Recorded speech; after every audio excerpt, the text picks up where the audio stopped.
Okay तो भाई आज का वीडियो के अंदर मैं आपको पहले स्पॉइलर दे देता हूँ भाई। आज का वीडियो बड़ा कमाल का होने वाला। रोमन रेंज ब्रॉक लेसनर के बारे में मल्टीपल कमाल का अपडेट निकल कर सामने आया। तो आइए हम शुरू करते हैं। उससे पहले भाई अगर आप चैनल पे पहली बार आए तो भाई सारे लोग चैनल को सब्सक्राइब कर दीजिए। तो सबसे पहले बात करते हम लोग कल के स्मैकडाउन के बारे में। तो भाई कल का स्मैकडाउन बड़ा सिंपल होने वाला। जॉन सीना आपको कल के स्मैकडाउन के ऊपर देखने को मिलेंगे। अब जॉन सीना को ऑफिशियली एडवर्टाइज कर दिया गया, मतलब भाई ब्रॉक लेसनर भी आपको कल के स्मैकडाउन के ऊपर देखने को मिलने वाला है। इसके अलावा कोडी रोड्स जो कि एक और फिर से चैंपियन बन चुके हो, मतलब ऑडियंस के दिल में कुछ भी नहीं कोडी रोड्स का वैल्यू है। तो कोडी रोड्स भी आपको कल के स्मैकडाउन को आपको फिर से देखने को मिलने वाला है। मतलब मैं सोचता हूँ भाई डब्ल्यू वाले ने भाई कोडी रोड्स को चैंपियन तो बना दिया, पर क्या Cody Rhodes as a champion खड़े उतरे? आज के 2 साल पहले जो एक्साइटमेंट था ऑडियंस के बीच में, आज के 1 साल पहले जब कोडी रोड्स जब रोमन रेंज को हराया था, मतलब ऑडियंस भाई पूरा पागल था कोडी रोड्स के लिए। आज के टाइम पर भाई ये जॉन सीना को बंदा हराया है समर स्लैम के मेन इवेंट के अंदर। कोई भी भाई मतलब इंटरेस्टेड नहीं है इसको देख। तो जो भी है भाई मतलब कोडी रोड्स को देखकर मतलब मैं क्या बोलूं भाई। आगे बात करते हैं कैरियन क्रॉस के बारे में। तो भाई कैरियन क्रॉस के बारे में ऑफिशियल हो चुका है। कैरियन क्रॉस ने डब्ल्यूडब्ल्यूई कंपनी के साथ एक नया कॉन्ट्रैक्ट को साइन कर लिया है और इस बात को खुद भाई डेव मेल्जर ने कंफर्म किया कि कैरियन क्रॉस डब्ल्यूडब्ल्यूई कंपनी के अंदर अभी और टाइम तक रहने वाले। तो देखो भाई मैं तो बस ये चाहता हूँ कैरियन क्रॉस जब रहे इस बार तो डब्ल्यूडब्ल्यूई वाले भाई अच्छे से बुक करे। बाकी पॉल हेमन का कैरियन क्रॉस के बारे में ये कहना है कि मतलब वो कैरियन क्रॉस का स्टोन कोल्ड स्टीव ऑस्टिन जैसा राइज होने वाला है। और जिस तरीके से stone cold Steve Austin era हमें डब्ल्यूडब्ल्यूई कंपनी के अंदर देखने को मिला था, उसी तरीके से हमें कैरियन क्रॉस का एरा देखने को मिलेगा। तो भाई मैं तो नहीं कुछ बोल रहा। अगर आपको नहीं पता तो जब स्टोन कोल्ड स्टीव ऑस्टिन का एरा खत्म हुआ था ना, उस टाइम पर एक ही लाइन बोला जाता था, आप लोग यहाँ पर पढ़ सकते हैं, never be another stone cold Steve Austin. तो स्टोन कोल्ड स्टीव ऑस्टिन का ऑरा वो ऑरा था जो कि भाई पिछले 25-30 साल से डब्ल्यूडब्ल्यूई कंपनी के अंदर कभी नहीं आया। स्टोन कोल्ड स्टीव ऑस्टिन के मतलब लेगेसी के सामने कोई भी सुपरस्टार का नाम आज भी नहीं आता है। बाकी वैसे बात करते हम लोग जैक हैगर के बारे में, जो कि भाई डब्ल्यूडब्ल्यूई कंपनी के अंदर पहले के टाइम पर मैच रेसल करते थे। अब वो करेंट में रेसलिंग से परमानेंटली रिटायर हो चुके। आपको अब कभी रेसलिंग वर्ल्ड के अंदर देखने को नहीं मिलेगा। बाकी आगे बात करते हैं रोमन रेंज के बारे में। तो भाई रोमन रेंज को लेकर ऑफिशियल हो चुका है कि क्लैश इन पेरिस के अंदर आपको रोमन रेंज देखने को मिलने वाला है। देखो मैं आपको कल बताया था रोमन रेंज को 18 अगस्त के मंडे नाइट रॉ पर एडवर्टाइज किया गया। अब वही रोमन रेंज को 25 अगस्त के भी मंडे नाइट रॉ पर एडवर्टाइज कर दिया गया। मतलब 18 अगस्त आ रहा है, 25 अगस्त आ रहा है, मतलब रोमन रेंज भाई 31 अगस्त को भी आपको देखने को मिलेंगे क्लैश इन पेरिस के अंदर। और ये चीज करेंट टाइम में कंप्लीटली कंफर्म हो चुका। मतलब रोमन रेंज भाई क्लैश इन पेरिस के अंदर मैच रेसल करने वाले। रोमन रेंज भाई हर जगह ऑफिशियल कर दिए गए। उसके बाद पता है भाई सितंबर मंथ के अंदर रोमन रेंज जाने वाले हैं भाई इस बार का फिल्म शूटिंग करने, मतलब स्ट्रीट फाइटर फिल्म। बाकी भाई स्टिल अभी करेंट टाइम ये भी एक बहुत बड़ा सवाल है कि रोमन रेंज भाई जा तो रहे हैं क्लैश इन पेरिस के अंदर, ये चीज तो कंफर्म हो चुका, पर रोमन रेंज का मैच कौन सा हमें देखने को मिलेगा। बहुत सारे लोग बोल रहे हैं कि शायद से आपको Seth Rollins, Roman Reigns, CM Punk और एले नाइट का आपको फेटल 4 मैच देखने को मिलेगा। तो चाहे जो भी हो मैच हो भाई मतलब 2 हफ्ता बाद ही आपको पता चलेगा, क्योंकि रोमन रेंज भाई 18 तारीख को आने वाले हैं इस बार का मतलब मंडे नाइट रॉ। बाकी आगे बात करते हैं हम लोग जिम रॉस के बारे में। तो भाई जिम रॉस ने भाई रिसेंट टाइम में टोनी स्टॉर्म के बारे में तारीफ किया कि टोनी स्टॉर्म जो है एडब्ल्यू कंपनी की सबसे एमवीपी है, मतलब मोस्ट वैल्यूएबल पर्सन है। वैसे अगर आपको नहीं पता तो भाई टोनी स्टॉर्म पहले के टाइम पर एनएक्सटी के अंदर भी काम किया करती थी, उसके बाद वो एडब्ल्यू कंपनी के अंदर ज्वाइन हुई थी। आगे बात करते हैं डायनामाइट शो के बारे में। तो भाई डायनामाइट शो आजकल बहुत अच्छा कर रहा है, आप लोग देख सकते हैं 7 लाख के अप्रोक्स भाई इनका व्यूअरशिप करेंट है, मतलब भाई पहुंच चुका है। बाकी आगे बात करते हैं हम लोग अंडरटेकर के बारे में। तो भाई आप किसके बात से एग्री करते हो भाई, आप लोग प्लीज इस बात को बताना, मुझे आज भाई ये बात जानना है। सबसे पहले भाई अंडरटेकर ने भाई गुंथर के बारे में बोला कि मेरे शरीर के अंदर एक बूंद भी अगर जान होता तो मैं गुंथर मैं तुम्हारे साथ रिंग शेयर करना चाहता था। मतलब अंडरटेकर भाई गुंथर को एक बहुत अच्छे रेसलर मानते हैं, उनका स्टिल ड्रीम है गुंथर के साथ फाइट करना। दूसरी साइड अगर हम लोग ब्रेट हार्ट का बात माने तो ब्रेट हार्ट भाई इस बात को रिवील किया कि गुंथर के सामने जाकर बोले थे कि गुंथर तुम 1 नंबर का बुलशिट रेसलर हो, मतलब 1 नंबर के तुम बकवास रेसलर हो, तुम्हें कभी रेसलिंग करना आता ही नहीं। तो भैया यहाँ पर 2 लोग हैं, एक तो भाई है अंडरटेकर जो कि भाई करेंट में गुंथर का तारीफ कर रहा हूँ, ब्रेट हार्ट भाई बुलशिट रेसलर बोल रहे हैं गुंथर। तो आप लोग सारे लोग भाई प्लीज बताइएगा इस बात को कि मतलब दोनों में कौन सही है। बाकी आगे बात करते हैं जिम रॉस के बारे में। तो भाई जिम रॉस अब आपको शायद से आपको एनजेपीडब्ल्यू कंपनी के अंदर भी देखने को मिलेगी फॉरबिडन डोर के अकॉर्डिंग। तो आपके माइंड में अगर ये सवाल आ रहा है कि भाई एडब्ल्यू वाले भाई कितना फॉरबिडन डोर का यूज करते, मतलब अपने सुपरस्टार को, अपने रेफरी तक को, अपने भाई कमेंटेटर तक को दूसरा कंपनी के अंदर भेजते हैं। तो मैं आपको बता दूं भाई डब्ल्यू वाले भी भाई अब ये काम करना शुरू कर दिए। डब्ल्यू वाले भाई ट्रिपल ए कंपनी के अंदर ट्रिपल मेनिया करवा रहे हैं। वहाँ डब्ल्यू कंपनी के बहुत सारे सुपरस्टार आपको देखने को मिलने वाले हैं। आप लोग यहाँ पर सारे सुपरस्टार का नाम पढ़ सकते हैं। फिन वेलर होने वाला है, जेटी मैकडोना होने वाला है, रैकेल होने वाले, रॉक्सन प्रेज होने वाली है, लोरा विंस होने वाले, नटालिया होने वाले, बहुत सारे सुपरस्टार वहाँ पर कम्पीट करने वाले हैं। तो भैया डब्ल्यू कंपनी भी आज के टाइम पर बहुत वही चीज कर रहा है। वो भाई अब ट्रिपल ए कंपनी को भी ग्रेट बनाना चाहती है, इसलिए भाई अपने सारे सुपरस्टार को वहाँ पर भेज रहे हैं। बाकी आगे बात करते हैं टिफनी के बारे में। तो भाई मुझे नहीं समझ में आता डब्ल्यू वाले भाई किस लेवल का टिफनी का पुश करे। मतलब भाई ये पहली ऐसे वुमेन्स रेसलर है जो कि अपना टाइटल और डिफेंस रेसलमेनिया और समर स्लैम दोनों जगह कर ली। मैं पिछले कुछ सालों में रोमन रेंज को सिर्फ देखा हूँ कि रोमन रेंज भाई टाइटल डिफेंस किए हैं, मतलब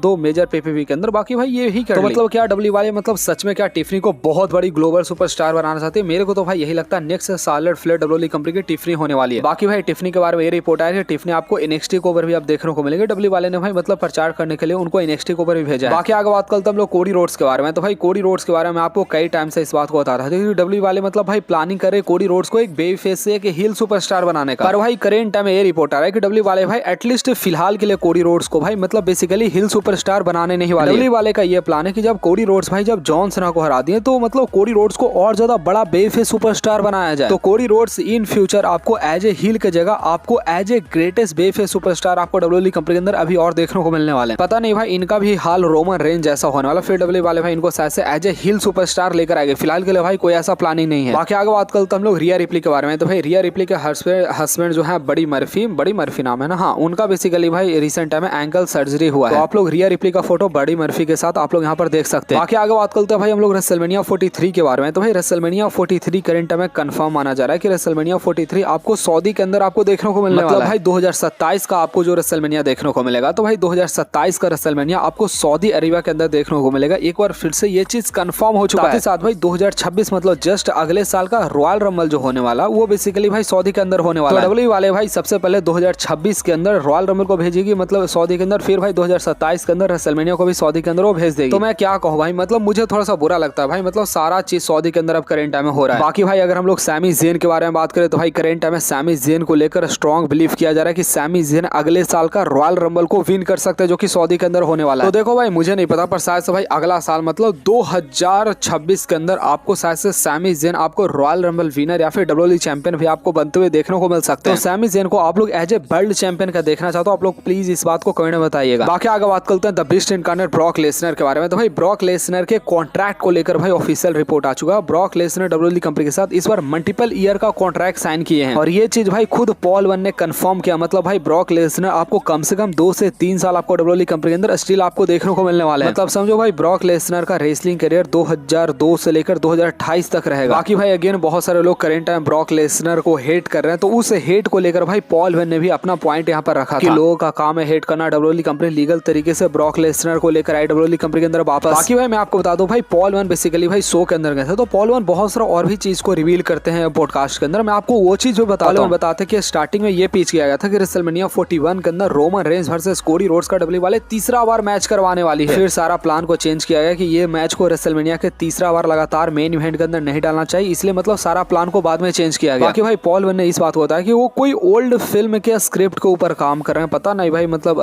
ये क्या कर रहे हैं भाई मुझे नहीं पता, मतलब शायद से स्क्रिप्ट को डब्ल्यूडब्ल्यूई कंपनी के अंदर यूज करेंगे मुझे नहीं पता। पर भाई पॉल वन भाई मतलब बहुत फाड़ू बंदा है भाई, कुछ ना कुछ तो जरूर करते रहता है। बाकी आप लोग ये फोटो देखो भाई डब्ल्यूडब्ल्यूई की वेबसाइट के ऊपर इसी तरीके से सारे चैंपियन रेंडर रहते हैं जितने भी चैंपियन है करंट है। मतलब डब्ल्यूडब्ल्यूई कंपनी के अंदर भाई इतना ही टोटल बेल्ट है, टोटल 13 बेल्ट हो, 13 चैंपियन आप लोग यहाँ पर देख सकते हैं। बाकी अगेन अगर हम लोग पॉल वन के बारे में बात करें तो भाई पॉल वन भाई डब्ल्यूडब्ल्यूई कंपनी के फ्यूचर सुपरस्टार का उन्होंने लिस्ट बताया जिसके अंदर उन्होंने रिया रिप्ली का नाम लिया, जेक्का फाटू का नाम लिया और ब्रॉन ब्रेकर का नाम लिया। मतलब रिया रिप्ली, जेक्का फाटू, ब्रॉन ब्रेकर भाई डब्ल्यूडब्ल्यूई कंपनी के सबसे बड़े फ्यूचर सुपरस्टार बनने वाला। मेरे ख्याल से भाई पॉल वन इस मामले में बिल्कुल सही है, स्पेशली ब्रॉन ब्रेकर को लेकर। ब्रॉन ब्रेकर का जिस तरीके से डब्ल्यूडब्ल्यूई कंपनी के अंदर भाई डायरेक्शन दिया जा रहा है भाई, ब्रॉन ब्रेकर मेरे ख्याल से 2 से 3 साल के अंदर भाई ये सेथ रॉलिंस को ओवरटेक कर लेंगे। पॉल वन जो सेथ रॉलिंस से हिल टर्न करने वाला है ना भाई, वो सिर्फ और सिर्फ ब्रॉन ब्रेकर के लिए बेसिकली वो हिल टर्न अपना करने वाले। बाकी भाई ESPN ने भाई अपने तरफ से कंफर्म कर लिया कि भैया वो $30 पर मंथ लेने वाला, अगर आपको डब्ल्यूडब्ल्यूई कंपनी का अगर आपको पीपी भी देखना है तो अमेरिका के लिए भाई बहुत बड़ा बात तो है नहीं, क्योंकि भाई अमेरिका के अंदर लोग बहुत ज्यादा पैसा कमाते हैं। बाकी भाई पॉल वन भाई रिया रिप्ली के बारे में बात की थी कि रिया रिप्ली डब्ल्यूडब्ल्यूई कंपनी के फ्यूचर होने वाले, इसको लेकर बहुत तगड़ा डब्ल्यूडब्ल्यूई कंपनी का बेसिकली प्लानिंग है फ्यूचर के लिए। वैसे यार इंस्टाग्राम के ऊपर आकर फॉलो कर लिया करो, गर्लफ्रेंड के साथ मैं वीडियो डाल रहा हूँ तो